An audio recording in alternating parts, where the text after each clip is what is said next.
গল্পকথন by Kallol চ্যানেলে আপনারা শুনছেন বিভূতিভূষণ বন্দ্যোপাধ্যায়ের উপন্যাস আরণ্যক। আজ তৃতীয় পর্ব। বেলা পড়িয়া আসিতেছে, এখনই রওনা হওয়া দরকার। ব্রহ্মা মাহাতোকে সে কথা বলিয়া বিদায় চাহিলাম। ব্রহ্মা মাহাতো তো একেবারে আকাশ হইতে পড়িল। তাঁবুতে যাহারা উপস্থিত ছিল তাহারা হাঁ করিয়া আমার মুখের দিকে চাহিল। অসম্ভব, এই ৩০ মাইল রাস্তা অবেলায় ফেরা! হুজুর কলিকাতার মানুষ, এ অঞ্চলের পথের খবর জানা নাই, তাই এ কথা বলিতেছেন। ১০ মাইল যাইতে সূর্য যাইবে ডুবিয়া, না হয় জ্যোৎস্নারাত্রি হইল। ঘন পাহাড় জঙ্গলের পথ, মানুষজন কোথাও নাই। বাঘ বাহির হইতে পারে, বুনো মহিষ আছে, বিশেষত পাকা কুলের সময়। এখন ভালুক তো নিশ্চয় বাহির হইবে। কারণ নদীর ওপারে মহালিখারূপের জঙ্গলে এই তো সেদিনও এক গরুর গাড়ির গাড়োয়ানকে বাঘে লইয়াছে। বেচারি জঙ্গলের পথে একা গাড়ি চালাইয়া আসিতেছিল। অসম্ভব হুজুর, রাত্রে এখানে থাকুন, খাওয়া দাওয়া করুন, যখন দয়া করিয়া আসিয়াছেন গরিবের ডেরায়, কাল সকালে তখন ধীরে সুস্থে গেলেই হবে। এই বাসন্তী পূর্ণিমার পরিপূর্ণ জ্যোৎস্না রাত্রে জনহীন পাহাড় জঙ্গলের পথে একা ঘোড়ায় চড়িয়া যাওয়ার প্রলোভন আমার কাছে দুর্দমনীয় হইয়া উঠিল। জীবনে আর কখনো হইবে না, এই হয়তো শেষ।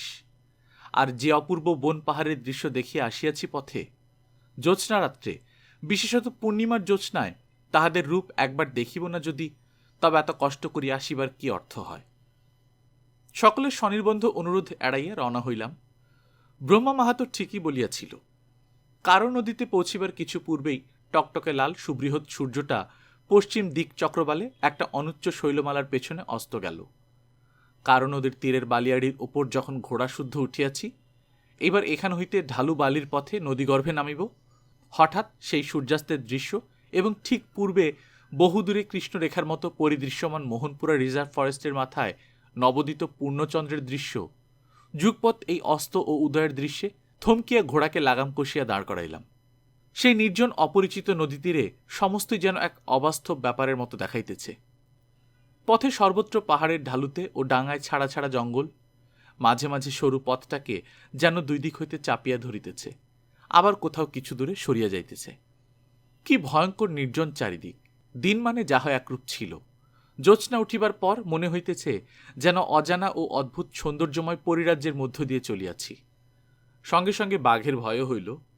মনে পড়িল মেলায় ব্রহ্মা মাহাতো এবং কাছারিতে প্রায় সকলেই রাত্রে এই পথে একা আসিতে বারবার নিষেধ করিয়াছিল। মনে পড়িল নন্দকিশোর গোসাই নামে আমাদের এক বাথানদার প্রজা আজ মাস ২-৩ আগে কাছারিতে বসিয়া গল্প করিয়াছিল এই মহালিখারূপের জঙ্গলে সে সময় কাহাকে বাঘে খাওয়ার ব্যাপারে। জঙ্গলের এখানে ওখানে বড় বড় কুল গাছে কুল পাকিয়া ডাল নত হইয়া আছে, তলায় বিস্তর শুকনো ও পাকা কুল ছড়ানো, সুতরাং ভালুক বাহির হইবারও সম্ভাবনা খুবই। বুনো মহিষ এ বনে না থাকিলেও মোহনপুরা জঙ্গল হইতে ওবেলার মতো এক আধটা ছিটকাই আসিতে কতক্ষণ। সম্মুখে এখনো ১৫ মাইল নির্জন বনপ্রান্তরের উপর দিয়া পথ। ভয়ের অনুভূতির চারিপাশের সৌন্দর্যকে যেন আরো বাড়াইয়া তুলিল। এক এক স্থানে পথ দক্ষিণ হইতে খাড়া উত্তরে ও উত্তর হইতে পূর্বে ঘুরিয়া গিয়াছে। পথের খুব কাছে বাম দিকে সর্বত্রই একটানা অনুচ্চ শৈলমালা, তাদের ঢালুতে গোলগলি ও পলাশের জঙ্গল, উপর দিকে শাল ও বড় বড় ঘাস। জ্যোৎস্না এবার ফুটফুট করিতেছে, গাছের ছায়া রস্যতম হইয়া উঠিয়াছে। কি একটা বন্য ফুলের সুবাসে জ্যোৎস্না শুভ্র প্রান্তর ভরপুর। অনেক দূরে পাহাড়ে সাঁওতালেরা জুম চাষের জন্য আগুন দিয়াছে। সে কি অভিনব দৃশ্য! মনে হইতেছে পাহাড়ে পাহাড়ে আলোর মালা কে যেন সাজাইয়া রাখিয়াছে। কখনো যদি এসবের দিকে না আসিতাম, কেহ বলিলেও বিশ্বাস করিতাম না যে বাংলাদেশের এত নিকটেই এরূপ সম্পূর্ণ জনহীন অরণ্য প্রান্তর ও শৈলমালা আছে, যাহা সৌন্দর্যে আরিজোনার পাথুরে মরুদেশ বা রোডেশিয়ার বুশভেল্ডের অপেক্ষা কম নয় কোনো অংশে। বিপদের দিক দিয়া দেখিতে গেলেও এসব অঞ্চল নিতান্ত পুতুপুতু বলা চলে না। সন্ধ্যার পরেই যেখানে বাঘ ভালুকের ভয় লোকে পথ হাঁটে না। এই মুক্ত জ্যোৎস্না শুভ্র বনপ্রান্তরের মধ্য দিয়ে যাইতে যাইতে ভাবিতেছিলাম, এ এক আলাদা জীবন। যারা ঘরের দেয়ালের মধ্যে আবদ্ধ থাকিতে ভালোবাসে না, সংসার করা যাদের রক্তে নাই, সেসব বারোমুখ খাপছাড়া প্রকৃতির মানুষের পক্ষে এমন জীবনই তো কাম্য। কলিকাতা হইতে প্রথম প্রথম আসিয়া এখানকার এই ভীষণ নির্জনতা ও সম্পূর্ণ বন্য জীবনযাত্রা কি অসহ্য হইয়াছিল, কিন্তু এখন আমার মনে হয় এই ভালো। এই বর্বর রুক্ষ বন্য প্রকৃতি আমাকে তার স্বাধীনতা ও মুক্তির মন্ত্রে দীক্ষিত করিয়াছে। শহরের খাঁচার মধ্যে আর দাঁড়ে বসিয়া থাকিতে পারিব কি? এই পথহীন প্রান্তরের শিলাখণ্ড ও শালপলাশের বনের মধ্য দিয়া এরকম মুক্ত আকাশতলে পরিপূর্ণ জ্যোৎস্নায় হু হু ঘোড়া ছুটাইয়া চলার আনন্দের সহিত আমি দুনিয়ার কোনো সম্পদ বিনিময় করিতে চাহি না। জ্যোৎস্না আরো ফুটিয়াছে, নক্ষত্রদল জ্যোৎস্নালোকে প্রায় অদৃশ্য। চারিধারে চাহিয়া মনে হয় এ সে পৃথিবী নয় এতদিন যাহাকে জানিতাম, এ স্বপ্নভূমি। এই দিগন্তব্যাপী জ্যোৎস্নায় অপার্থিব জীবেরা এখানে নামে গভীর রাত্রে। তারা তপস্যার বস্তু, কল্পনা ও স্বপ্নের বস্তু। বনের ফুল যারা ভালোবাসে না, সুন্দরকে চেনে না, দিগ্বলয় রেখা যাদের কখনো হাতছানি দিয়ে ডাকে নাই, তাদের কাছে এই পৃথিবী ধরা দেয় না কোনো কালেই। মহালিখার উপর জঙ্গল শেষ হইতেই মাইল 4 গিয়া আমাদের সীমানা শুরু হইল। রাত প্রায় 9টার সময় কাছারি পৌঁছিলাম। কাছারিতে ঢোলের শব্দ শুনিয়া বাহিরের দিকে চাহিয়া দেখি একদল লোক কাছারির কম্পাউন্ডে কোথা হইতে আসিয়া ঢোল বাজাইতেছে। ঢোলের শব্দে কাছারির সিপাহী কর্মচারীরা আসিয়া তাহাদের ঘিরিয়া দাঁড়াইল। কাহাকেও ডাকিয়া ব্যাপারটা কি জিজ্ঞাসা করিব ভাবিতেছি, এমন সময় জমাদার মুক্তিনাথ সিং দরজার কাছে আসিয়া সেলাম করিয়া বলিল, একবার বাইরে আসবেন মেহেরবানি করে। কি জমাদার, কি ব্যাপার? হুজুর, দক্ষিণ দেশে এবার ধান মরে যাওয়াতে অজন্মা হয়েছে। লোকে চালাতে না পেরে দেশে দেশে নাচের দল নিয়ে বেরিয়েছে। ওরা কাছারিতে হুজুরের সামনে নাচবে বলে এসেছে। যদি হুকুম হয় তবে নাচ দেখায়। নাচের দল আমার আপিস ঘরের সামনে আসিয়া দাঁড়াইল। মুক্তিনাথ সিং জিজ্ঞাসা করিল, কোন নাচ তাহারা দেখাইতে পারে? দলের মধ্যে একজন 60-62 বছরের বৃদ্ধ সেলাম করিয়া বিনীতভাবে বলিল, হুজুর, হো হো নাচ আর চক্করবাজি নাচ। দলটি দেখিয়ে মনে হইল নাচের কিছু জানুক বা না জানুক, পেটে দুটি খাইবার আশায় সব ধরনের সব বয়সের লোক ইহার মধ্যে ঢুকিয়া পড়িয়াছে। অনেকক্ষণ ধরিয়া তাহারা নাচিল ও গান গাহিল। বেলা পড়িবার সময় তাহারা আসিয়াছিল। ক্রমে আকাশে জ্যোৎস্না ফুটিল। তখনও তাহারা ঘুরিয়া ঘুরিয়া হাত ধরিয়া নাচিতেছে ও গান গাহিতেছে। অদ্ভুত ধরনের নাচ ও সম্পূর্ণ অপরিচিত সুরের গান। এই মুক্ত প্রকৃতির বিশাল প্রসার ও এই সভ্য জগৎ হইতে বহুদূরে অবস্থিত নিভৃত বন্য আবিষ্টনীর মধ্যে এই দিগন্ত পরিপ্লাবী ছায়াবিহীন জ্যোৎস্নালোকে এই নাচ গানই চমৎকার খাপ খায়। একটা গানের অর্থ এইরূপ, শিশুকালে বেশ ছিলাম, আমাদের গ্রামের পেছনে যে পাহাড়, তার মাথায় কেতবন, সেই বনে কুড়িয়ে বেড়াতাম পাকা ফল, গাঁথতাম পিয়াল ফুলের মালা। দিন খুব সুখেই কাটত। ভালোবাসা কাকে বলে তা তখন জানতাম না। 5 নহরি ঝর্ণার ধারে সেদিন কররা পাখি মারতে গিয়েছি। হাতে আমার বাঁশের নল ও আঠা কাঠি। তুমি কুসুম রঙের ছোপানো শাড়ি পরে এসেছিলে জল ভরতে। দেখে বললে, ছি, পুরুষ মানুষই কি 7 নলি দিয়ে বনের পাখি মারে? আমি লজ্জায় ফেলে দিলাম বাঁশের নল, ফেলে দিলাম আঠা কাঠির তাড়া। বনের পাখি গেল উড়ে, কিন্তু আমার মন পাখি তোমার প্রেমের ফাঁদে চিরকালের মতো ধরা পড়ে গেল। আমায় 7 নলি চেলে পাখি মারতে বারণ করলে। এ কি করলে তুমি আমার? কাজটা কি ভালো হলো সখী?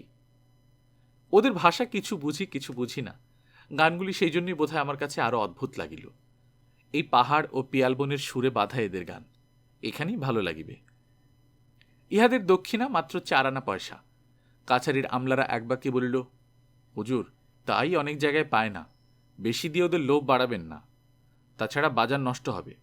যা রেট তার বেশি দিলে গরিব গেরস্তরা নিজেদের বাড়িতে নাচ করাতে পারবে না হুজুর। অবাক হইলাম। 2-3 ঘন্টা প্রাণপণে খাটিয়াছে। কমসে কম 17-18 জন লোক। 4 আনা ইহাদের জন পিছু 1 করিয়া পয়সাও তো পড়িবে না।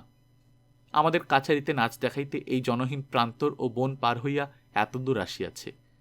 সমস্ত দিনের মধ্যে ইহাই রোজগার। কাছে আর কোনো গ্রাম নাই যেখানে আজ রাত্রে নাচ দেখাইবে। রাত্রে কাছারিতে তাহাদের খাওয়া ও থাকার ব্যবস্থা করিয়া দিলাম। সকালে তাহাদের দলের সর্দারকে ডাকাইয়া 2টি টাকা দিতে লোকটা অবাক হইয়া আমার মুখের দিকে চাহিয়া রহিল।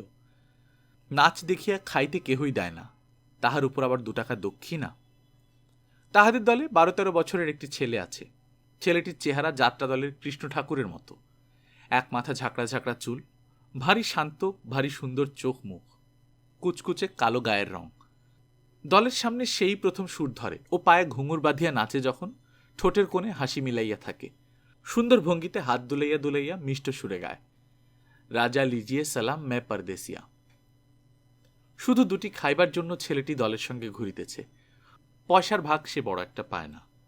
তাও সে খাওয়া কি, চীনা ঘাসের দানা আর নুন, বড়জোর তার সঙ্গে একটু তরকারি, আলু পটল নয়, জংলি গুড়মি ফল ভাজা, নয়তো বাথুয়া শাক সিদ্ধ, কিংবা ধুধল ভাজা। এই খাইয়াই মুখে হাসি সর্বদা লাগিয়াছে, দিব্যি স্বাস্থ্য, অপূর্ব লাবণ্য সারা অঙ্গে। দলের অধিকারীকে বলিলাম, ধাতুরিয়াকে রেখে যাও এখানে, কাছারিতে কাজ করবে আর থাকবে খাবে। অধিকারী সেই দাড়িওয়ালা বৃদ্ধ লোকটি, সেও এক ধরনের অদ্ভুত লোক। এই ৬২ বছর বয়সেও সে একেবারে বালকের মতো। বলিল, ও থাকতে পারবে না হুজুর, গায়ের সব লোকের সঙ্গে একসঙ্গে আছে, তাই ভালো আছে। একটা থাকলে মন কেমন করবে, ছেলে মানুষ কি থাকতে পারে? আবার আপনার সামনে ওকে নিয়ে আসবো হুজুর। জঙ্গলের বিভিন্ন অংশ সার্ভে হইতেছিল। কাছারি হইতে ৩ ক্রোশ দূরে বোমাই বুরুর জঙ্গলে আমাদের এক আমিন রামচন্দ্র সিং এই উপলক্ষে কিছুদিন ধরিয়া আছে। সকালে খবর পাওয়া গেল রামচন্দ্র সিং হঠাৎ আজ দিন ২-৩ হইল পাগল হইয়া গিয়াছে। শুনিয়া তখনই লোকজন লইয়া সেখানে গিয়া পৌঁছিলাম। বোমাই বুরুর জঙ্গল খুব নিবিড় নয়, খুব ফাঁকা, উঁচু নিচু প্রান্তরে মাঝে মাঝে ঘনসন্নিবদ্ধ বনঝোপ, মাঝে মাঝে বড় বড় গাছ, ডাল হইতে সরু দড়ির মতো লতা ঝুলিতেছে, যেন জাহাজের উঁচু মাস্তুলের সঙ্গে দড়াদড়ি বাঁধা। বোমাইবুড়ুর জঙ্গল সম্পূর্ণরূপে লোকবসতি শূন্য। গাছপালার নিবিড়তা হইতে দূরে ফাঁকা মাঠের মধ্যে কাশে ছাওয়া ছোট্ট দুখানা কুড়ে, একখানা একটু বড়, এখানেতে রামচন্দ্র আমিন থাকে। পাশের ছোটখানায় তার পেয়াদা আশরফি টিন্ডেল থাকে। রামচন্দ্র নিজের কাঠের মাচার উপর চোখ বুজিয়া শুইয়াছিল। আমাদের দেখিয়া ধর্মর করিয়া উঠিয়া বসিল। জিজ্ঞাসা করিলাম, কি হয়েছে রামচন্দ্র, কেমন আছো? রামচন্দ্র হাত জোড় করিয়া নমস্কার করিয়া চুপ করিয়া রহিল।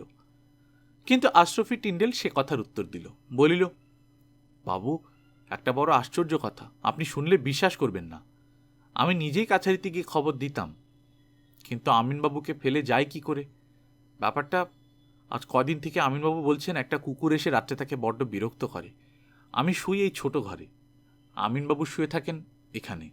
২-৩ দিন এরকম গেল, রোজই উনি বলেন, আরে কোত্থেকে একটা সাদা কুকুর আসে রাত্রে, মাচার উপর বিছানা পেতে শুই, কুকুরটা এসে মাচার নিচে কেউ কেউ করে, গায়ে ঘেঁষ দিতে আসে। শুনি বড় একটা গা করিনি। আজ ৪ দিন আগে উনি অনেক রাত্রে বললেন, আশরফি, শিগগির এসো বেরিয়ে, কুকুরটা এসেছে, আমি তার লেজ চেপে ধরে রেখেছি, লাঠি নিয়ে এসো। আমি ঘুম ভেঙে উঠে লাঠি আলো নিয়ে ছুটে যেতে যেতে দেখি, বললে বিশ্বাস করবেন না হুজুর, কিন্তু হুজুরের সামনে মিথ্যে বলবো এমন সাহস আমার নেই। একটি মেয়ে ঘরের ভেতর থেকে বার হয়ে জঙ্গলের দিকে চলে গেল। আমি প্রথমটা থতমত খেয়ে গেলাম। তারপর ঘরের মধ্যে ঢুকে দেখি আমিনবাবু বিছানা হাতড়ে দেশলাই খুঁজছেন। উনি বললেন, কুকুরটাকে দেখলে? আমি বললাম, কুকুর কই বাবু, একটাকে মেয়ে তো বার হয়ে গেল। উনি বললেন, উল্লুক, আমার সঙ্গে বেয়াদবি, মেয়ে মানুষ কে আসবে এই জঙ্গলে দুপুর রাতে? আমি কুকুরটার লেজ চেপে ধরেছিলাম, এমনকি তার লম্বা কান আমার গায়ে ঠেকেছে, মাচার নিচে ঢুকে কেউ কেউ করছিল। নেশা করতে শুরু করেছে বুঝি, রিপোর্ট করে দেবো সদরে। পরদিন রাত্রে আমি সজাগ হয়েছিলাম অনেক রাত পর্যন্ত। যেই একটু ঘুমিয়েছি অমনি আমিনবাবু ডাকলেন। আমি তাড়াতাড়ি ছুটে বেরিয়ে আমার ঘরের দোর পর্যন্ত গিয়েছি। এমন সময় দেখি একটি মেয়ে ওর ঘরের উত্তর দিকের বেড়ার গা বেয়ে জঙ্গলের দিকে যাচ্ছে। তখনই হুজুর আমি নিজে জঙ্গলের মধ্যে ঢুকলাম। অতটুকু সময়ের মধ্যে লুকোবে কোথায়, যাবেই বা কত দূর? বিশেষ করে আমরা জঙ্গল জরিপ করি, অন্দি সন্ধি সব আমাদের চেনা। কত খুঁজলাম বাবু, কোথাও তার চিহ্নটি পাওয়া গেল না। শেষে আমার কেমন সন্দেহ হলো। মাটিতে আলো ধরে দেখি কোথাও পায়ের দাগ নেই, আমার নাগরা জুতোর দাগ ছাড়া। আমিনবাবুকে একথা বললাম না সেদিন। একা দুটি প্রাণী থাকি ভীষণ জঙ্গলের মধ্যে হুজুর, ভয়ে আমার গা কাটা দিয়ে উঠল। আর বোমাইবুড়ো জঙ্গলের একটা দুর্নামও শোনা ছিল।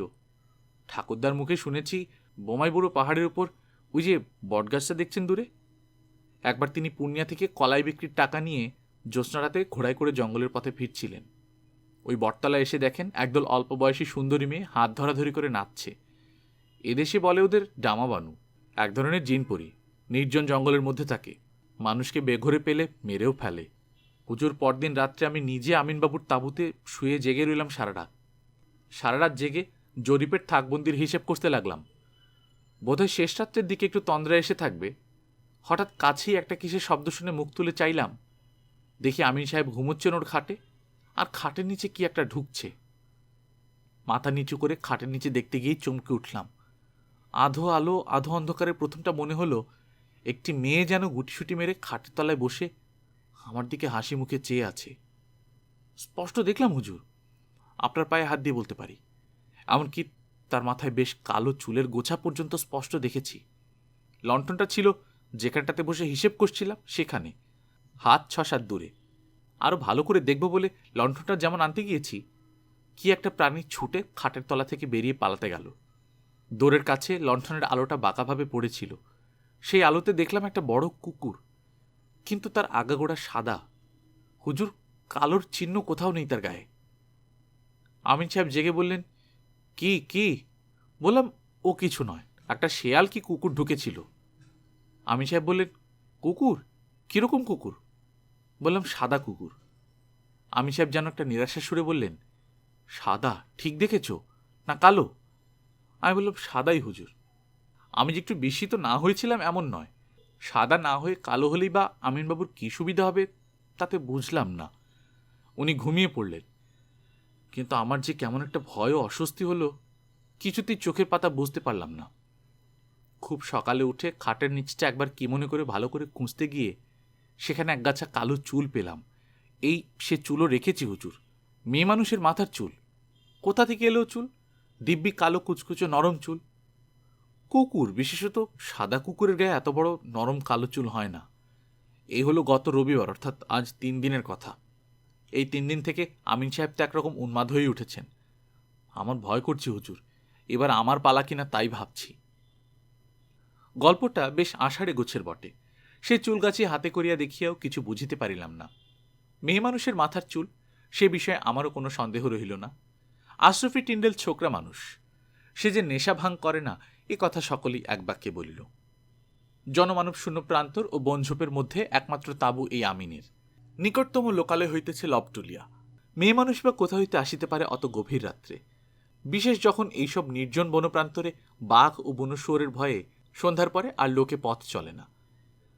যদি আশরাফি টিন্ডেলের কথা সত্যি বলিয়া ধরিয়া লই, তবে ব্যাপারটা খুব রহস্যময়। অথবা এই পাণ্ডব বর্জিত দেশে, এই জনহীন বন জঙ্গল ও ধুধু প্রান্তরের মধ্যে 20 শতাব্দীতে প্রবেশের পথ খুঁজিয়া পাই নাই, 19 শতাব্দীও পাইয়াছে বলিয়া মনে হয় না।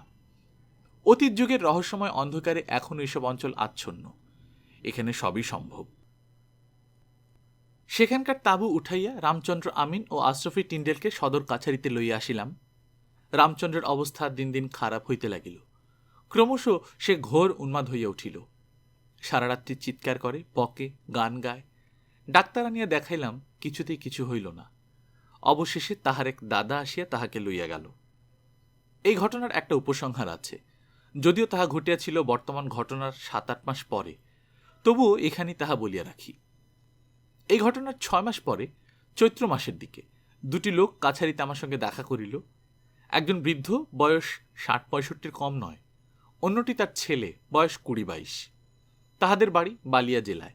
আমাদের এখানে আসিয়াছে চরিমহাল ইজারা লইতে, অর্থাৎ আমাদের জঙ্গলে খাজনা দিয়া তাহারা গরু মহিষ চড়াইবে। অন্য সব চরিমহল তখন বিলি হইয়া গিয়াছে। বোমাইবুরুর জঙ্গলটা তখনও খালি পড়িয়াছিল, সেটাই বন্দোবস্ত করিয়া দিলাম। বৃদ্ধ ছেলেকে সঙ্গে লইয়া একদিন মহাল দেখিয়াও আসিল। খুব খুশি, বলিল, খুব বড় বড় ঘাস হুজুর, বহুত আচ্ছা জঙ্গল। হুজুরের মেহরবানি না হলে অমন জঙ্গল মিলত না।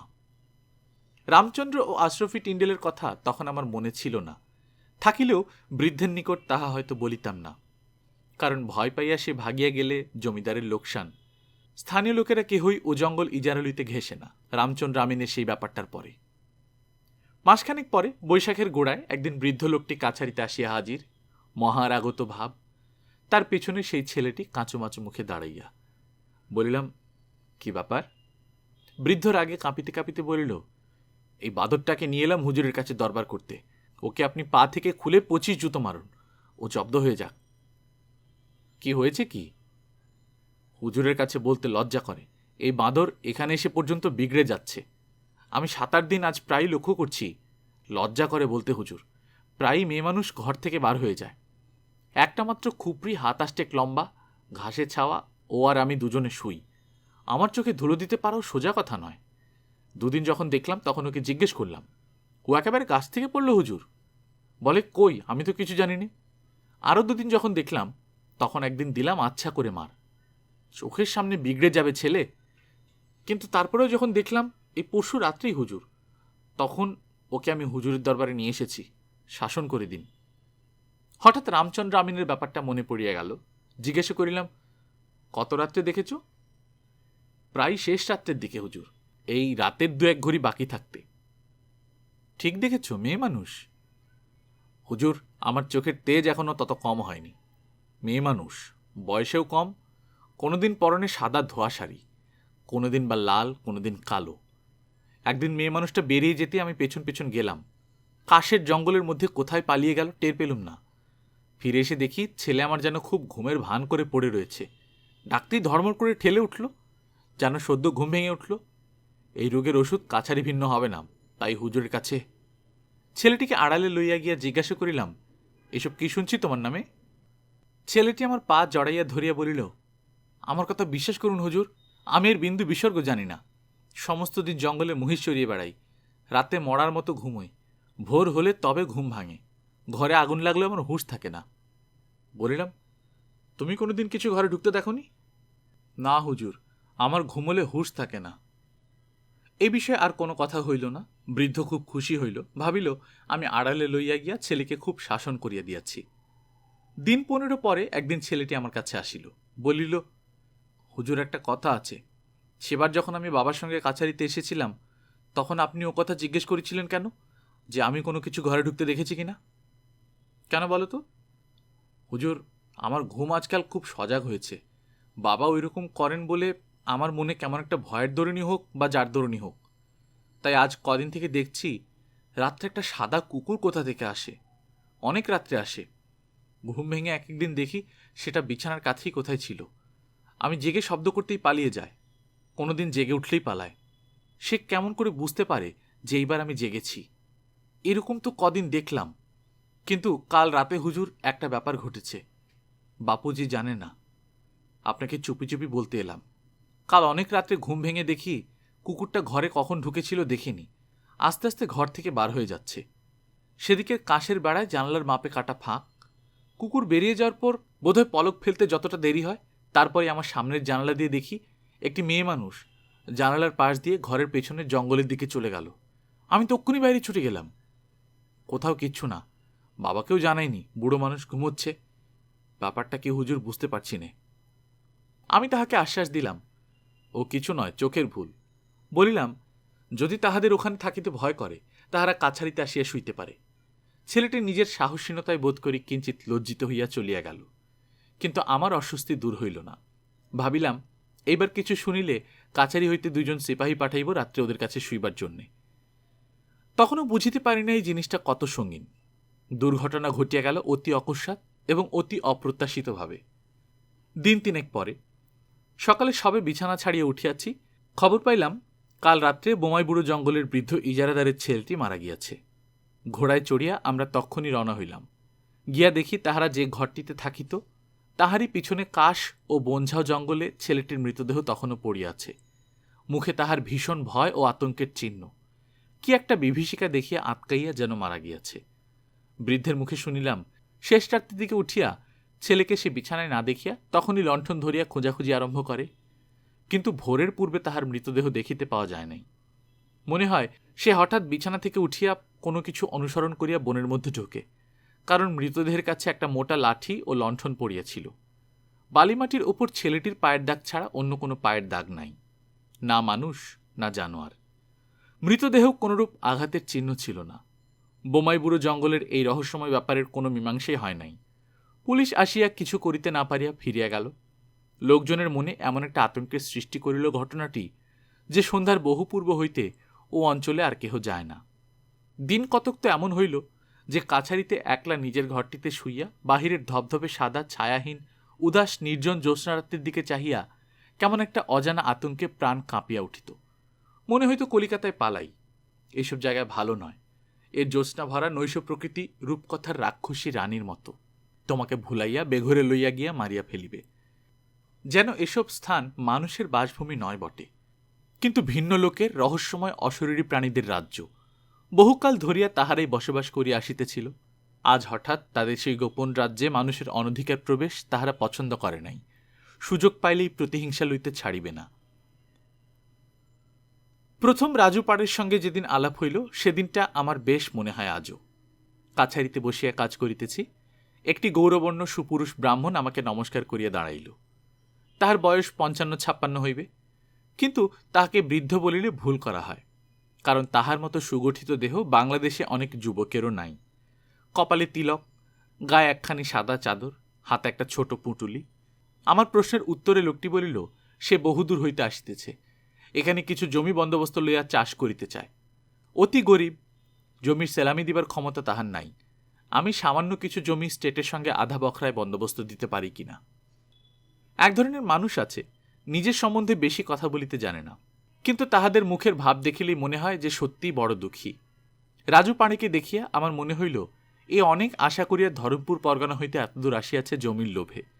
জমি না পাইলে কিছু না বলিয়াই ফিরিয়া যাইবে বটে, কিন্তু বড়ই আশাভঙ্গ ও ভরসাহারা হইয়া ফিরিবে। রাজুকে 2 বিঘা জমি লবটুলিয়া বৈহারের উত্তরে ঘন জঙ্গলের মধ্যে বন্দোবস্ত দিলাম, একরকম বিনামূল্যেই। বলিয়া দিলাম, জঙ্গল পরিষ্কার করিয়া সে আবাদ করুক, প্রথম 2 বছর কিছুই লাগিবে না, 3য় বছর হইতে 4 আনা বিঘা পিছু খাজনা দিতে হইবে। তখনও বুঝি নাই কি অদ্ভুত ধরনের মানুষকে জমিদারিতে বসাইলাম। রাজু আসিল ভাদ্র কি আশ্বিন মাসে, জমি পাইয়া চলিয়াও গেল। তাহার কথা বহু কাজের মধ্যে সম্পূর্ণরূপে ভুলিয়া গেলাম। পর বছর শীতের শেষে হঠাৎ একদিন লবটুলিয়া কাছারি হইতে ফিরিতেছি, দেখি একটি গাছতলায় কে বসিয়া কি একখানা বই পড়িতেছে। আমাকে দেখিয়া লোকটি বই মুড়িয়া তাড়াতাড়ি উঠিয়া দাঁড়াইল। আমি চিনিলাম, সেই রাজু পাড়ে। কিন্তু আর বছর জমি বন্দোবস্ত দেওয়ার পর লোকটা একবারও কাছারি মুখ হইল না, এর মানে কি? বলিলাম, কি রাজু পাড়ে, তুমি আছো এখানে? আমি ভেবেছি তুমি জমি ছেড়ে ছুড়ে চলে গিয়েছো বোধহয়, চাষ করনি। দেখিলাম ভয়ে রাজুর মুখ শুকাইয়া গিয়াছে। আমতামতা করিয়া বলিল, হ্যাঁ হুজুর, চাষ কিছু। এবার হুজুর? আমার কেমন রাগ হইয়া গেল। এইসব লোকের মুখ বেশ মিষ্টি, লোক ঠকাইয়া গায়ে হাত বুলাইয়া কাজ আদায় করিতে বেশ পটু।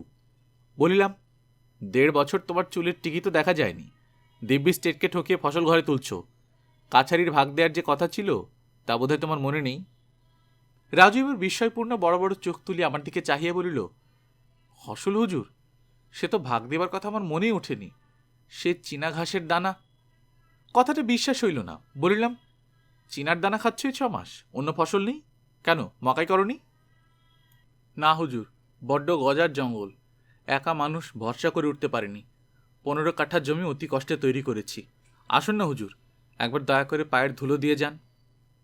রাজুর পিছনে পিছনে গেলাম। এত ঘন জঙ্গল মাঝে মাঝে যে ঘোড়া ঢুকিতে কষ্ট হইতেছিল। খানিক দূরে গিয়া জঙ্গলের মধ্যে গোলাকার পরিষ্কার জায়গা প্রায় বিঘাখানে, মাঝখানে জঙ্গলি ঘাসেরই তৈরি ছোট নিচু 2খানা খুপড়ি। একখানাতে রাজু থাকে, আরেকখানায় তার ক্ষেতের ফসল জমা আছে। থলে কি বস্তা নাই, মাটির নিচু মেঝেতে রাশিকৃত চীনা ঘাসের দানা স্তূপীকৃত করা। বলিলাম, রাজু, তুমি এত আলসে কুড়ে লোক তা তো জানতুম না, 1.5 বছরের মধ্যে 2 বিঘের জঙ্গল কাটতে পারলে না। রাজু ভয়ে ভয়ে বলিল, সময় হুজুর বড় কম যে। কেন, কি করো সারাদিন? রাজু লাজুক মুখে চুপ করিয়া রহিল। রাজুর বাসস্থান খুপড়ির মধ্যে, জিনিসপত্রের বাহুল্য আদৌ নাই। একটা লোটা ছাড়া অন্য তৈজস চোখে পড়িল না। লোটাটা বড় গোছের, তাতেই ভাত রান্না হয়। ভাত নয়, চীনা ঘাসের বীজ। কাঁচা শালপাতায় ঢালিয়া সিদ্ধ চীনার বীজ খাইলে তৈজসপত্রের কি দরকার? জলের জন্য নিকটেই কুণ্ডি অর্থাৎ ক্ষুদ্র জলাশয় লইয়ে বোধহয় ব্যস্ত থাকে। চাষ করে কখন? এই রাজুকে প্রথম বুঝিলাম। রাজু পাড়ে হিন্দি লেখাপড়া ভালো জানে, সংস্কৃত সামান্য জানে, তাও সে সর্বদা পড়ে না। মাঝে মাঝে অবসর সময়ে গাছতলায় কি একখানা হিন্দি বই খুলিয়া একটু বসে। অধিকাংশ সময় দূরের আকাশ ও পাহাড়ের দিকে চাহিয়া চুপচাপ বসিয়া থাকে। একদিন দেখি একটা ছোট খাতায় খাগের কলমে বসিয়া কি লিখিতেছে। ব্যাপার কি, পাড়ে কবিতাও লেখে নাকি? কিন্তু সে এতই লাজুক, নীরব চাপা মানুষটি, তাহার নিকট হইতে কোনো কথা বাহির করিয়া লওয়া বড় কঠিন। নিজের সম্বন্ধে সে কিছুই বলিতে চাহে না। একদিন জিজ্ঞেস করিলাম, পাড়েজি, তোমার বাড়িতে আর কে আছে? সবাই আছে হুজুর, আমার 3 ছেলে, 2 লড়কি, বিধবা বাহিন। তাদের চলে কিসে? রাজু আকাশের দিকে হাত তুলিয়া বলিল, ভগবান চালাচ্ছেন। তাদের 2 মুঠো খাওয়ানোর ব্যবস্থা করব বলেই তো হুজুরের আশ্রয়ে এসে জমি নিয়েছি। জমিটা তৈরি করে ফেলতে পারলে। কিন্তু 2 বিঘে জমির ফসলে অত বড় একটা সংসার চলবে? আর তাই বা তুমি উঠে পড়ে চেষ্টা করছো কই? রাজু কথার জবাব প্রথমটা দিল না, তারপর বলিল, জীবনের সময়টাই বড় কম হুজুর। জঙ্গল কাটতে গিয়ে কত কথা মনে পড়ে, বসে বসে ভাবি। এই যে বন জঙ্গল দেখছেন, বড় ভালো জায়গা, ফুলের দল কতকাল থেকে ফুটছে, পাখি ডাকছে, বাতাসের সঙ্গে মিলে দেবতারা পৃথিবীর মাটিতে পা দেন এখানে।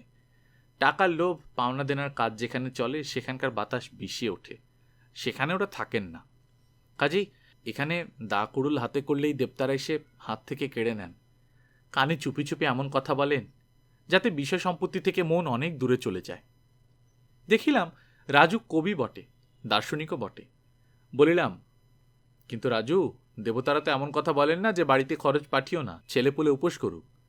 ওসব কথাই নয় রাজু, কাজে লাগো, নইলে জমি কেড়ে নেব। আরও কয়েক মাস গেল। রাজুর ওখানে যাই মাঝে মাঝে, ওকে কি ভালোই লাগে। সেই গভীর নির্জন লবটলিয়া বৈহারের জঙ্গলে একা ছোট একটা ঘাসের খুপড়িতে সে কেমন করিয়া দিনের পর দিন বাস করে, এ আমি ভাবিয়া উঠিতে পারি না। সত্যকার সাত্ত্বিক প্রকৃতির লোক রাজু। অন্য কোনো ফসল জন্মাইতে পারে নাই চীনা ঘাসের দানা ছাড়া। 7-8 মাস হাসি মুখে তাই খাইয়েই চালাইতেছে। কারোর সঙ্গে দেখা হয় না, গল্পগুজবের লোক নাই, কিন্তু তাহাতে ওর কিছুই অসুবিধা হয় না, বেশ আছে। দুপুরে যখনই রাজুর জমির উপর দিয়ে গিয়াছি, তখনই দুপুর রোদে ওকে জমিতে কাজ করিতে দেখিয়াছি। সন্ধ্যার দিকে ওকে প্রায়ই চুপ করিয়া হরিতকি গাছটার তলে বসিয়া থাকিতে দেখিয়াছি। কোনোদিন হাতে খাতা থাকে, কোনোদিন থাকে না। একদিন বলিলাম, রাজু, আরও কিছু জমি তোমায় দিচ্ছি, বেশি করে চাষ করো, তোমার বাড়ির লোক না খেয়ে মরবে যে। রাজু অতি শান্ত প্রকৃতির লোক, তাহাকে কোনো কিছু বুঝাইতে বেশি বেগ পাইতে হয় না। জমি সে লইল বটে, কিন্তু পরবর্তী 5-6 মাসের মধ্যে জমি পরিষ্কার করিয়া উঠিতে পারিল না। সকালে উঠিয়া তাহার পূজা ও গীতাপাঠ করিতে বেলা 10টা বাজে, তারপর কাজে বার হয়। ঘণ্টা 2 কাজ করিবার পরে রান্না খাওয়া করে। সারা দুপুরটা খাটে বিকাল 5টা পর্যন্ত। তারপরই আপন মনে গাছতলায় চুপ করিয়া বসিয়া কি ভাবে। সন্ধ্যার পরে আবার পূজা পাঠ আছে। সে বছর রাজু কিছু মকাই করিল, নিজে না খাইয়া সেগুলো সব দেশে পাঠাইয়া দিল। বড় ছেলে আসিয়া লইয়া গেল। কাছারিতে ছেলেটা দেখা করিতে আসিয়াছিল, তাহাকে ধমক দিয়া বলিলাম, বুড়ো বাপকে এই জঙ্গলে একা ফেলে রেখে বাড়িতে বসে দিব্যি ফুর্তি করছো, লজ্জা করে না? নিজেরা রোজগারের চেষ্টা করো না কেন? সেবার শুয়োরমারি বস্তিতে ভয়ানক কলের আরম্ভ হইল। কাছারিতে বসিয়া খবর পাইলাম, শুয়োরমারি আমাদের এলাকার মধ্যে নয়, এখান থেকে 8-10 ক্রোশ দূরে, কুশি ও কলবলিয়া নদীর ধারে। প্রতিদিন এত লোক মরিতে লাগিল যে কুশি নদীর জলে সর্বদা মরা ভাসিয়া যাইতেছে, দাহ করিবার ব্যবস্থা নাই। একদিন শুনিলাম রাজু পাড়ে সেখানে চিকিৎসা করিতে বাহির হইয়াছে। রাজু পাড়ে যে চিকিৎসক তাহা জানিতাম না, তবে আমি কিছুদিন হোমিওপ্যাথ ওষুধ নাড়াচাড়া করিয়াছিলাম বটে। ভাবিলাম, এইসব ডাক্তার কবিরাজ শূন্য স্থানে দেখি যদি কিছু উপকার করিতে পারি। কাছারি হইতে আমার সঙ্গে আরো অনেকেই গেল। গ্রামে পৌঁছিয়া রাজু পাড়ের সঙ্গে দেখা হইল। সে একটা বাটুয়াতে শিকড় বাকড় জড়িবুটি লইয়া এ বাড়ি ও বাড়ি রোগী দেখিয়া বেড়াইতেছে। আমাকে নমস্কার করিয়া বলিল, হুজুর, আপনার বড্ড দয়া, আপনি এসেছেন, এবার লোকগুলি যদি বাঁচে। এমন ভাবটা দেখাইল যেন আমি জেলার সিভিল সার্জন কিংবা ডাক্তার গুড্ডি চক্রবর্তী। সেই আমাকে সঙ্গে করিয়া গ্রামের রোগীদের বাড়ি বাড়ি ঘুরাইয়া লইয়া বেড়াইল। রাজু ওষুধ দেয়, সবই দেখিলাম ধারে। সারিয়া উঠিলে দাম দিবে, এই নাকি কড়ার হইয়াছে। কি ভয়ানক দারিদ্রের মূর্তি কুটিরে কুটিরে। সবই খোলার কিংবা খড়ের বাড়ি, ছোট ছোট ঘর, জানালা নাই, আলো বাতাস ঢোকে না কোনো ঘরে। প্রায় সব ঘরেই 2-1টি রোগী, ঘরের মেঝেতে ময়লা বিছানায় শুইয়া। ডাক্তার নাই, ওষুধ নাই, পথ্য নাই। অবশ্য রাজু সাধ্যমতো চেষ্টা করিতেছে, না ডাকিলেও সব রোগীর কাছে গিয়া তাহার জড়িবুটির ওষুধ খাওয়াইয়াছে। একটা ছোট ছেলের রোগসজ্জার পাশে বসিয়া কাল নাকি সারা রাত সেবাও করিয়াছে। কিন্তু মড়কের তাহাতে কিছুমাত্র উপশম দেখা যাইতেছে না, বরং বাড়িয়াই চলিয়াছে। রাজু আমাকে ডাকিয়া একটা বাড়িতে লইয়া গেল। একখানা মাত্র খড়ের ঘর, মেঝেতে রোগী তালপাতার চেটাইয়ে শুইয়া, বয়স 50-এর কম নয়। 17-18 বছরের একটি মেয়ে দোরের গোড়ায় বসিয়া হাপুস নয়নে কাঁদিতেছে। রাজু তাহাকে ভরসা দিয়া বলিল, কাঁদিস নে বেটি, হুজুর এসেছেন, আর ভয় নেই, রোগ সেরে যাবে। বড়ই লজ্জিত হইলাম নিজের অক্ষমতার কথা স্মরণ করিয়া। জিজ্ঞাসা করিলাম, মেয়েটি বুঝি রোগীর মেয়ে? রাজু বলিল, না হুজুর, ওর বউ। কেউ নেই সংসারে মেয়েটার, বিধবা মা ছিল, মেয়ে দিয়ে মারা গিয়েছে। একে বাঁচান হুজুর, নইলে মেয়েটা পথে বসবে। রাজুর কথার উত্তরে কি বলিতে যাইতেছি, এমন সময় হঠাৎ চোখ পড়ল রোগীর শিয়রের দিকে দেয়ালে মেঝে থেকে হাত 3 উঁচুতে একটা কাঠের তাকের প্রতি। দেখি তাকের উপর একটা আঢাকা পাথরের খোড়ায় 2টি পান্তা ভাত, ভাতের উপর 2-10টা মাছি বসিয়াছে। কি সর্বনাশ! ভীষণ এশিয়াটিক কলেরার রোগী ঘরে, আর রোগীর নিকট হইতে 3 হাতের মধ্যে ঢাকাবিহীন খোরায় ভাত। সারাদিন রোগীর সেবা করার পরে দরিদ্র ক্ষুধার্ত বালিকা হয়তো পাথরের খোরাটি পাড়িয়া পান্তা ভাত দুটি নুন লঙ্কা দিয়া আগ্রহের সহিত খাইতে বসিবে। বিষাক্ত অন্ন, যার প্রতি গ্রাসে নিষ্ঠুর মৃত্যুর বীজ। বালিকার সরল অশ্রুভরা চোখ দুটির দিকে চাহিয়া শিহরিয়া উঠিলাম। রাজুকে বলিলাম, এই ভাত ফেলে দিতে বলো ওকে, এ ঘরে খাবার রাখে? মেয়েটি ভাত ফেলিয়া দিবার প্রস্তাবে বিস্মিত হইয়া আমাদের মুখের দিকে চাহিল। ভাত ফেলিয়া দিবে কেন? তবে সে খাইবে কি? ওঝাজিদের বাড়ি থেকে কাল রাত্রে ওই ভাত দুটি তাহাকে খাইতে দিয়া গিয়াছিল। আমার মনে পড়িল, ভাত এদেশে সুখাদ্য বলিয়া গণ্য, আমাদের দেশে যেমন লুচি কি পোলাও। কিন্তু একটু কড়া সুরেই বলিলাম, উঠে এখনই ভাত ফেলে দাও আগে। মেয়েটি ভয়ে ভয়ে উঠিয়া খোরার ভাত ফেলিয়া দিল। তাহার স্বামীকে কিছুতেই বাঁচানো গেল না। সন্ধ্যার পরেই বৃদ্ধ শেষ নিঃশ্বাস ত্যাগ করিল। মেয়েটির কি কান্না! রাজুও সেই সঙ্গে কাঁদিয়া আকুল। আরও একটি বাড়িতে রাজু আমাকে লইয়া গেল। সেটা রাজুর এক দুঃসম্পর্কীয় শালার বাড়ি। এখানে প্রথম আসিয়া এই বাড়িতেই রাজু উঠিয়াছিল। খাওয়া দাওয়া এখানেই করিত। এখানে মা ও ছেলের একসঙ্গে কলেরা। পাশাপাশি ঘরে 2 রোগী থাকে। এ উহাকে দেখিবার জন্য ব্যাকুল, ও ইহাকে দেখিবার জন্য ব্যাকুল। 7-8 বছরের ছোট ছেলে। ছেলে প্রথমে মারা গেল, মাকে জানিতে দেয়া হইল না। আমার হোমিওপ্যাথি ওষুধে মায়ের অবস্থা ভালো হইয়া দাঁড়াইতে লাগিল ক্রমশ। মা কেবলই ছেলের খবর নেয়। ও ঘরের ছেলের সারা শব্দ পাওয়া যাচ্ছে না কেন, কেমন আছে সে? আমরা বলি, তাকে ঘুমের ওষুধ দেওয়া হয়েছে, ঘুমোচ্ছে। চুপি চুপি ছেলের মৃতদেহ ঘর হইতে বাহির করা হইল। গ্রামের লোক স্বাস্থ্যের নিয়ম একেবারে জানে না। একটি মাত্র পুকুর, সেই পুকুরেই কাপড় কাচে, সেখানেই স্নান করে। স্নান করা আর জলপান করা যে একই কথা নয়, ইহা কিছুতেই তাহাদের বুঝাইতে পারিলাম না। কত লোক কত লোককে ফেলিয়া পলাইয়া গিয়াছে। একটা ঘরের মধ্যে একটা রোগী দেখিলাম, সে বাড়িতে আর লোক নাই। রোগগ্রস্ত লোকটি ওই বাড়ির ঘর জামাই। স্ত্রী 8 বছর মারা গিয়াছে। তত্রাচ লোকটির অবস্থা খারাপ বলিয়াই হোক বা যে কারণেই হোক, শ্বশুরবাড়ির লোক তাহাকে ফেলিয়া পলাইয়াছে। রাজু তাহাকে দিনরাত সেবা করিতে লাগিল। আমি ওষুধপত্রের ব্যবস্থা করিয়া দিলাম। লোকটা শেষ পর্যন্ত বাঁচিয়া গেল। বুঝিলাম, শ্বশুরবাড়ির অন্নদাস হিসেবে তাহার অদৃষ্টে এখনো অনেক দুঃখ আছে। রাজুকে থলি বাহির করিয়া চিকিৎসার মোট উপার্জন গণনা করিতে দেখিয়া জিজ্ঞাসা করিলাম, কত হল রাজু? রাজু গুনিয়া গাঁথিয়া বলিল, 1 টাকা 3 আনা। ইহাতেই সে বেশ খুশি হইয়াছে। এদেশের লোক পয়সার মুখ সহজে দেখিতে পায় না। 1 টাকা 3 আনা উপার্জন এখানে কম নহে। রাজুকে আজ 15-16 দিন ডাক্তারকে ডাক্তার, নার্সকে নার্স, কি খাটুনিটাই খাটিতে হইয়াছে।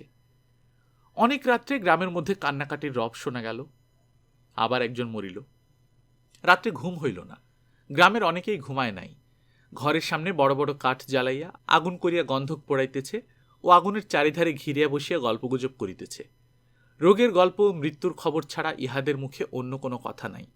সকলেরই মুখে একটা ভয়, আতঙ্কের চিহ্ন পরিস্ফুট। কাহার পালা আসে। দুপুর রাত্রে সংবাদ পাইলাম, ওবেলার সেই সদ্য বিধবা বালিকাটির কলেরা হইয়াছে। গিয়া দেখিলাম, তাহার স্বামীগৃহের পাশে এক বাড়ির গোয়ালে সে শুইয়া আছে। ভয়ে নিজের ঘরে আসিয়া শুইতে পারে নাই। অথচ তাহাকে কেহ স্থান দেয় নাই, সে কলেরার রোগী ছুইয়াছিল বলিয়া। গোয়ালের একপাশে কয়েকাটি গমের বিচালির উপর পুরনো চটপাতা, তাহাতেই বালিকা শুইয়া ছটফট করিতেছে। আমি ও রাজু বহু চেষ্টা করিলাম হতভাগিনীকে বাঁচাইবার।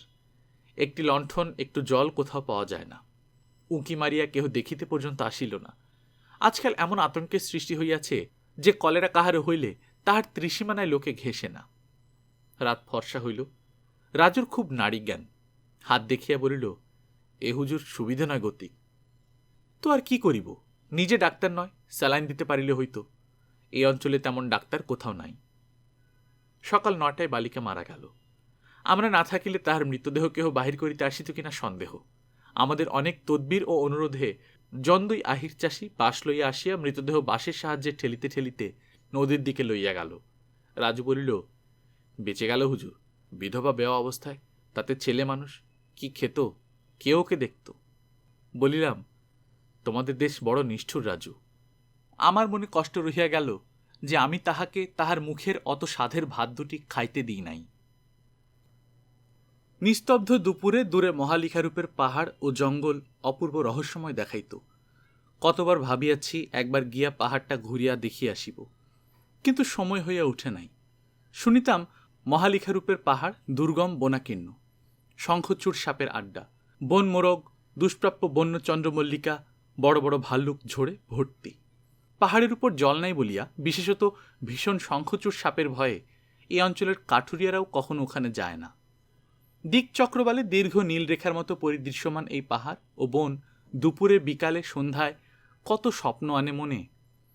একে তো এদিকের সারা অঞ্চলটাই আজকাল আমার কাছে গরিব দেশ বলিয়া মনে হয়। এর জ্যোৎস্না, এর বনবনানী, এর নির্জনতা, এর নীরব রহস্য, এর সৌন্দর্য, এর মানুষজন, পাখির ডাক, বন্য ফুলশোভা সবই মনে হয় অদ্ভুত। মনে এমন এক গভীর শান্তি ও আনন্দ আনিয়া দেয়, যাহা জীবনে কোথাও কখনো পাই নাই।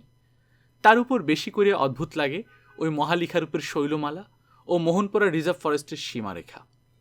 কি রূপলোক যে ইহারা ফুটাইয়া তোলে দুপুরে, বৈকালে, জ্যোৎস্না রাত্রে, কি উদাস চিন্তার সৃষ্টি করে মনে। একদিন পাহাড় দেখিব বলিয়া বাহির হইলাম। 9 মাইল ঘোড়ায় গিয়া দুই দিকে 2 শৈলশ্রেণীর মাঝের পথ ধরিয়া চলি।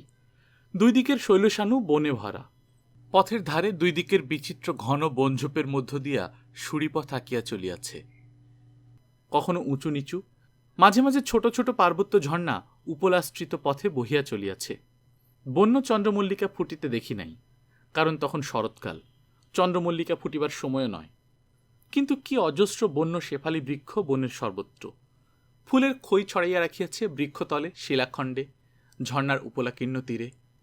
আরও কত কি, কত বিচিত্র বন্যপুষ্প ফুটিয়াছে বর্ষার শেষে। পুষ্পিত সপ্তপর্ণের বন, অর্জুন ও পিয়াল, নানা জাতীয় লতা ও অর্কিডের ফুল, বহু প্রকার পুষ্পের সুগন্ধ একত্রে মিলিত হইয়া মৌমাছির মতো মানুষকেও নেশায় মাতাল করিয়া তুলিতেছে।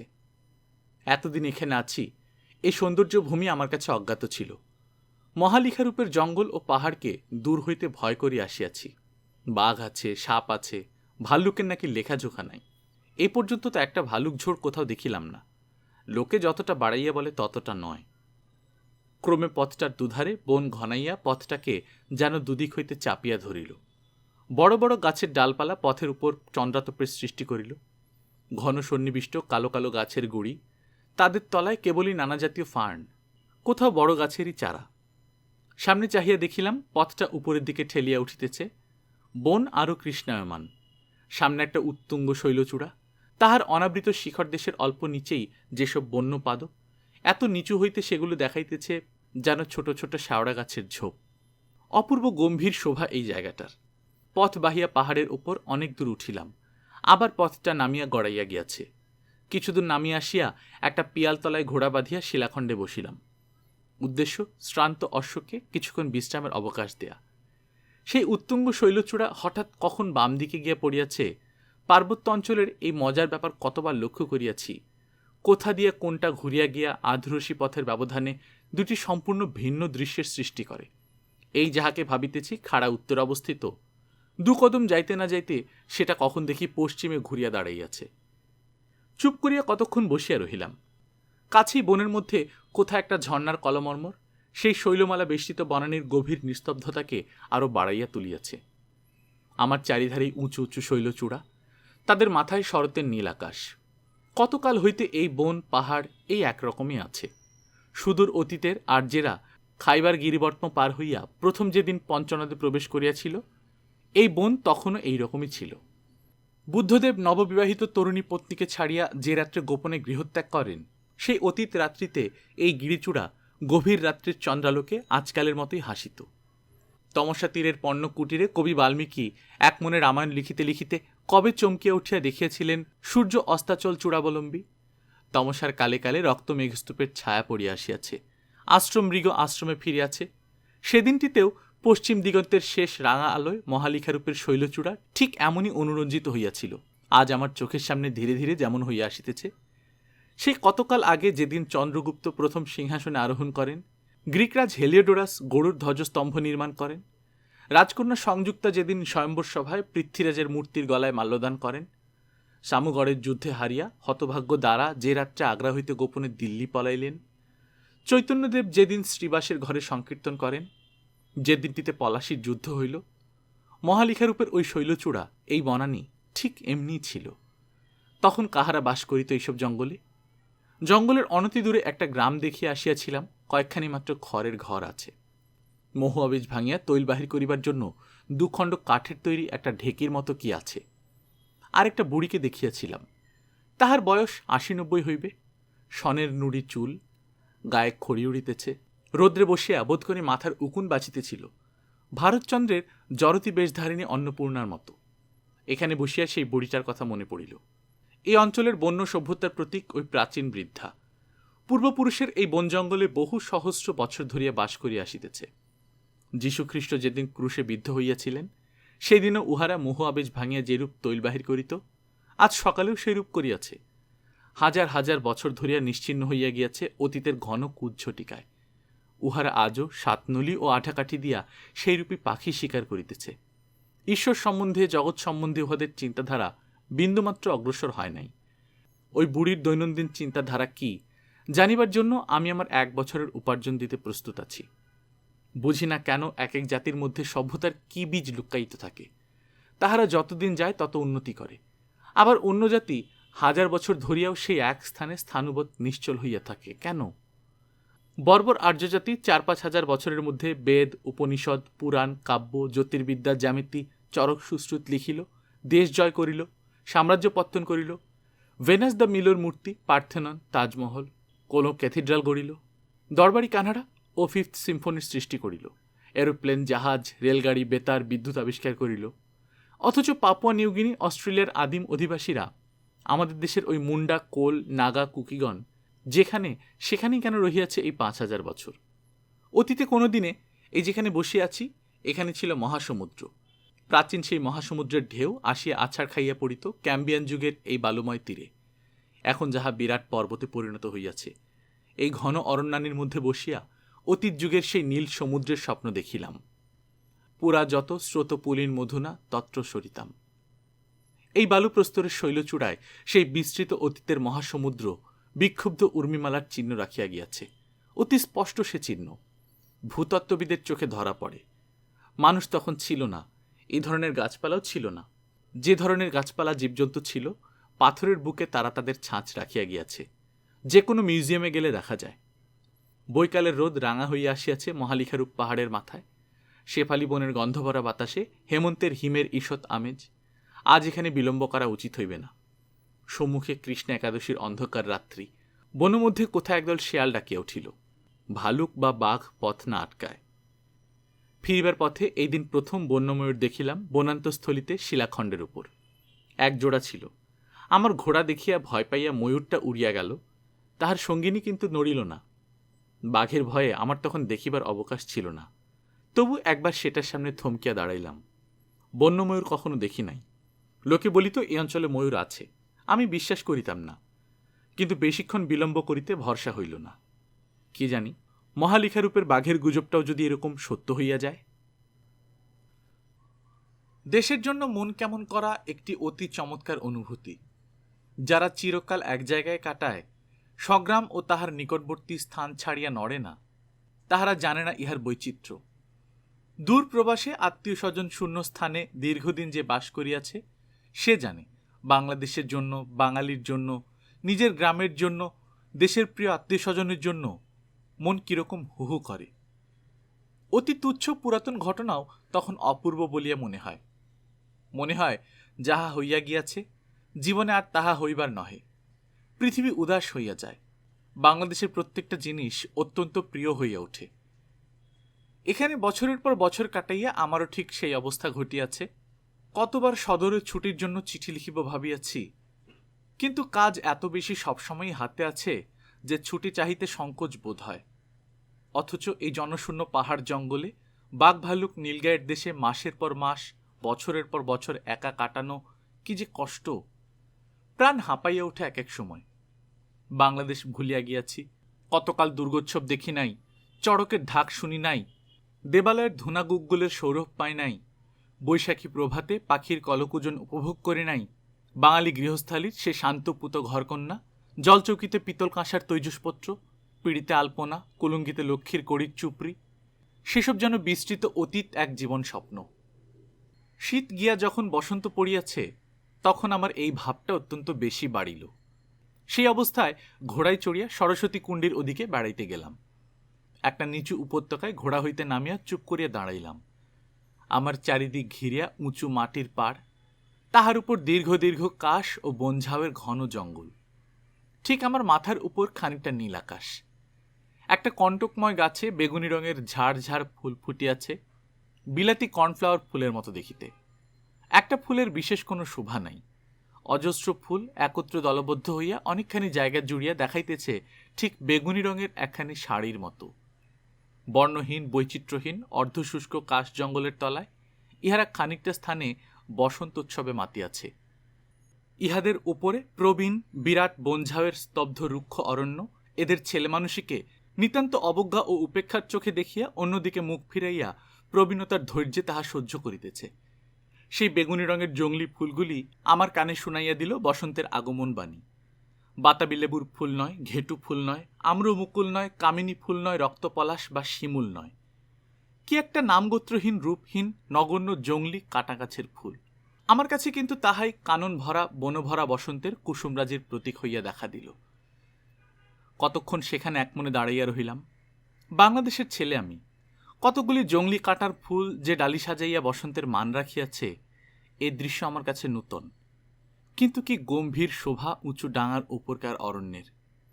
কি ধ্যান স্তিমিত উদাসীন বিলাসহীন সন্ন্যাসীর মতো রুক্ষ তার বেশ, অথচ কি বিরাট! সেই অর্ধশুষ্ক পুষ্পপত্রহীন বনের নিষ্পৃহ আত্মার সহিত ও নিম্নের এই বন্য বর্বর তরুণদের বসন্তোৎসবের সকল নিরাড়ম্বর প্রচেষ্টার উচ্ছ্বসিত আনন্দের সহিত আমার মন এক হইয়া গেল। সে আমার জীবনের এক পরম বিচিত্র মুহূর্ত।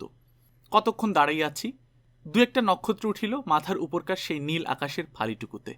এমন সময় ঘোড়ার পায়ের শব্দে চমকাইয়া উঠিয়া দেখি আমিন পুরনচাঁদ নাড়া বৈহারের পশ্চিম সীমানার জরিপের কাজ শেষ করিয়া কাছারি ফিরিতেছে। আমায় দেখিয়া ঘোড়া হইতে নামিয়া বলিল, হুজুর এখানে? তাহাকে বলিলাম, বেড়াইতে আসিয়াছি। সে বলিল, একা এখানে থাকবেন না সন্ধ্যাবেলা? চলুন কাছারিতে, জায়গাটা ভালো নয়। আমার টিন্ডেল সচক্ষে দেখেছে হুজুর, খুব বড় বাঘ ওধারের ওই কাশের জঙ্গলে। আসুন হুজুর। পিছনে অনেক দূরে পুরনচাঁদের টিন্ডেল গান ধরিয়াছে, দয়া হইজি। সেদিন হইতে ওই কাঁটার ফুল দেখিলেই আমার মন হুহু করিয়া উঠিত বাংলাদেশের জন্য। আর ঠিক কি পুরনচাঁদের টিন্ডেল ছট্টলাল প্রতি সন্ধ্যায় নিজের ঘরে রুটি সেঁকিতে সেঁকিতে ওই গানই গাইবে, দয়া হইজি। ভাবিতাম আসন্ন ফাল্গুন বেলায় আম্রবৌলের গন্ধভরা ছায়ায় শিমুল ফুল ফোটা নদীর চরের এপারে দাঁড়াইয়া কোকিলের কুজন শুনিবার সুযোগ এ জীবনে বুঝি আর মিলিবে না। এই বনে বেঘরে বাঘ বা বন্য মহিষের হাতে কোনোদিন প্রাণ হারাইতে হইবে। বনঝাউ বন তেমনি স্থির হইয়া দাঁড়াইয়া থাকিত, দূর বনলীন দিগ্বলয় তেমনি ধূসর উদাসীন দেখাইত। গল্পকথন বাই কল্লোল চ্যানেল আপনারা শুনছিলেন বিভূতিভূষণ বন্দ্যোপাধ্যায়ের উপন্যাস আরণ্যক। আজ তৃতীয় পর্ব। আমরা নিয়মিত গল্প পাঠ করে শোনাচ্ছি। আপনারা যারা প্রথমবার মতো শুনছেন কাইন্ডলি সাবস্ক্রাইব করে নেবেন। গল্প পাঠ ভালো লাগলে বন্ধুদের সাথে শেয়ার করবেন। নিজে ভালো থাকবেন, আশেপাশের লোকজনকে ভালো রাখবেন। টাটা।